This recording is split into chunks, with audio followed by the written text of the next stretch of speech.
Et bonjour à tous, mon nom est François Letarte.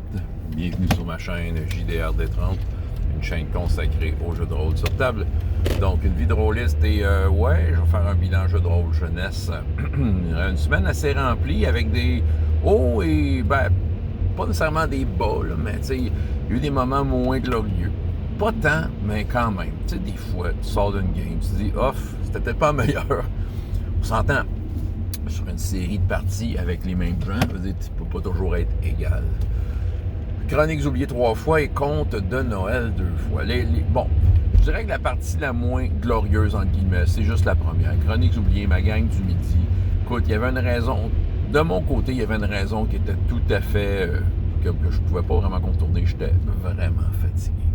Tu sais, on avait, tu sais, chez nous, il y a toutes sortes de travaux qui ont commencé, fait que c'est sûr que, tu sais, ça demande plus d'efforts, je me couche plus tard, je dors moins bien. Il m'a manqué d'électricité. Écoute, ça te fuck des plans. Fait que là, c'est sûr, je suis arrivé le mercredi, là, j'étais complètement épuisé. Donc, j'étais un peu sur le radar. Ce qui fait que la game n'a pas vraiment avancé. Il faut dire que, aussi, il y avait un autre facteur qui peut-être perturbait les cartes, c'est qu'il y avait 2 joueurs qui étaient absents parce qu'il y avait quelque chose d'autre ce midi-là. Un des deux est arrivé vers la fin, puis tu sais, on essayait d'y expliquer ce qui venait de se passer, il voulait s'intégrer, puis je comprends rien de ça.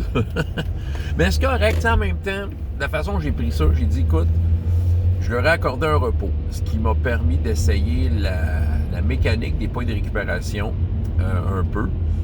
Je vais avoir une vidéo à faire là-dessus, les points de récupération, parce que je l'ai essayé aussi dans une autre de mes games cette semaine, puis j'ai comme réalisé peut-être quelque chose, du moins ça me soulève des questions, là, savoir est-ce que je l'utilise vraiment, cette mécanique-là. Mais en même temps, c'est correct aussi, tu sais, les joueurs posaient des questions, ils essaient de faire un peu le bilan de ce qu'ils venaient de vivre. Ils sont rentrés dans un temple, puis dans le temple, il y a beaucoup d'indices qui sortent, parce que là, il y en a qui peuvent voir des choses qui se voient pas autrement en portant une espèce de bandeau qui est brodé d'un métal un peu spécial, avec un fil de métal un peu spécial. Puis, c'est le personnage non-joueur qui donne des indices, puis tout ça. Elle a un peu collé la shot sur ce qui les attendait dans cette place-là. Une espèce d'être géant, musclé, noir, qui a aussi pas de visage, mais qui s'est comme cousu lui-même des yeux, tu sais, puis une affaire dans la main, tu sais. Fait que quelque chose qui fait peur, qui est dans les couloirs, moi je sais c'est qui, je sais c'est quoi, et je ris. Parce qu'il y a toute une question de passage dans le temps aussi, que les joueurs commençaient à soulever des soupçons. Puis, dans le fond, je le dis, oui, en effet, c'est un petit peu ça mon idée. Il y a comme quelque chose que pour aller dans cet endroit-là qui mène vers une espèce de prison vraiment weird, cachée au milieu d'une mer géante, il y a beaucoup de choses qui peuvent se passer. Sortir de cette prison-là est virtuellement impossible. Fait que ça prend peut-être des sacrifices pour y arriver. Tu sais, ceux qui ont trouvé la façon d'y arriver. Et il y en a qui ont subi un passage dans le temps. Donc, il y a un peu de ça. Mais quand même, je les ai mis dans une situation. Il y a une salle dans ce donjon-là dans laquelle il y a plein de statues, tu sais, de personnages pas dus. J'ai décidé que c'était toutes des elfes. Ça fit un peu dans le contexte de ce que je veux, vers où je veux les mener. Puis dans le fond, ça permet de mettre en contexte, mais cette salle-là, il va y avoir de l'action là, parce que c'est une salle qui est très difficile à circuler. C'est toutes des statues qui ont été déposées là, il y en a des dizaines et des dizaines, là, c'est vraiment un obstacle assez imposant. Mais à travers ça, il y a des petits gnomes que leur visage, c'est un miroir. Eux autres, ils viennent absorber les visages de leur cible. Bref, tu sais, malgré que c'est une game qui était, à mon avis, que de mon côté, j'étais un petit peu écrasé dans ma tête là, par la fatigue. J'ai l'impression qu'il y a quand même des trucs cool qui se sont passés. Il y a du monde qui ont monté de niveau certains. Ils étaient contents. On s'entend. C'est très casual.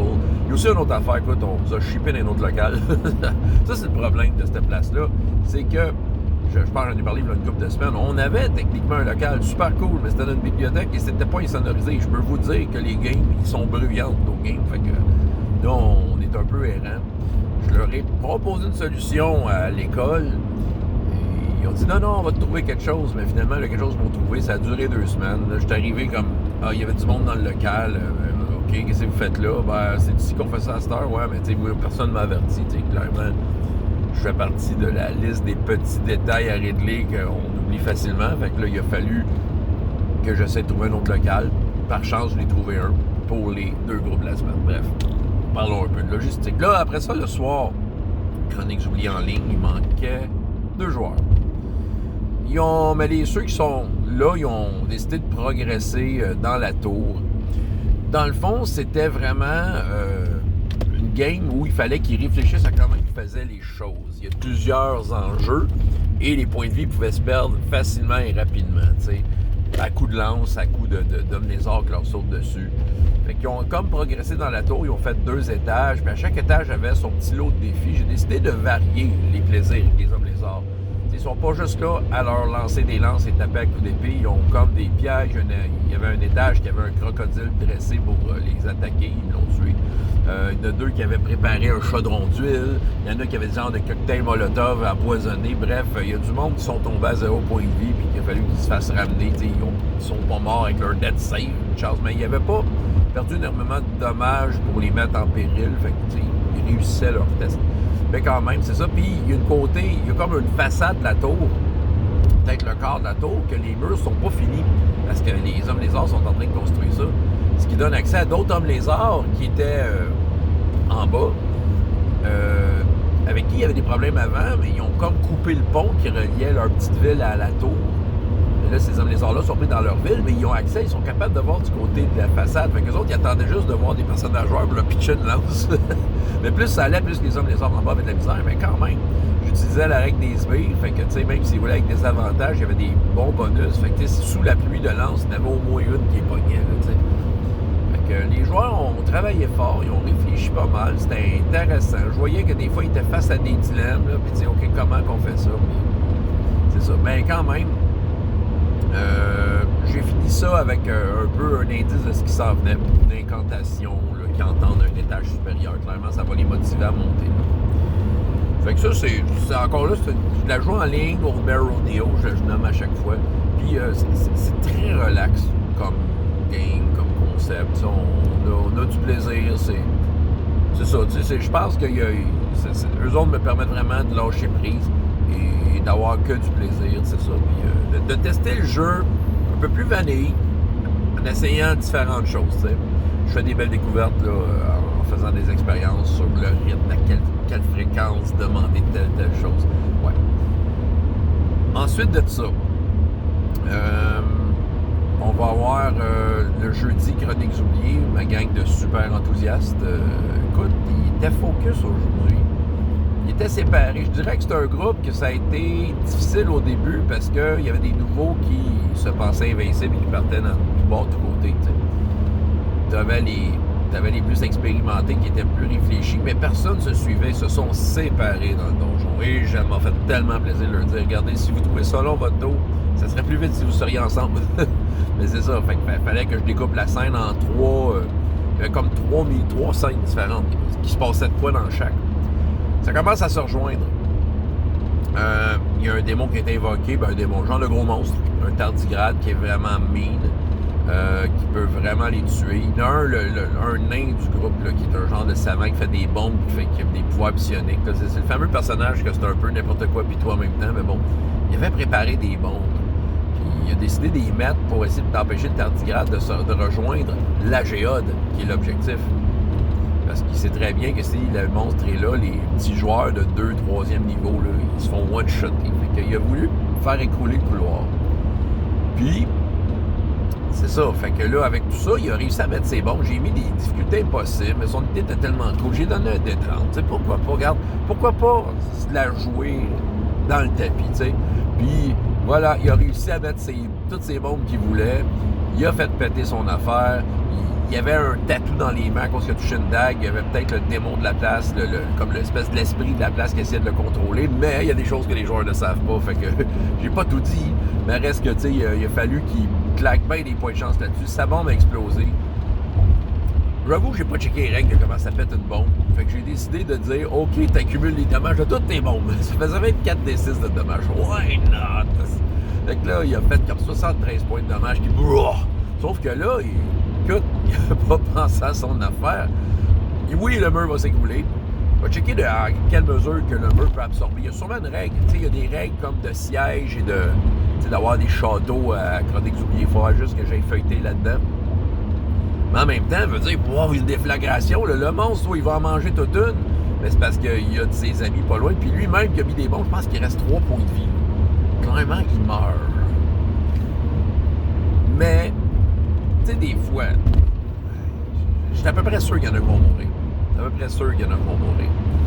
Mais en même temps, ils sont semi-chanceux dans leur malchance à cause de l'endroit. Moi, j'ai déterminé ce que c'était cet endroit-là. C'était quoi l'effet? Et il y a un effet avec les âmes des morts. Il y a comme j'ai créé comme un peu quelque chose qui s'appelle l'entremonde. C'est un monde où les âmes restent pognées là. Ils ne peuvent pas faire leur chemin vers le réel monde des morts.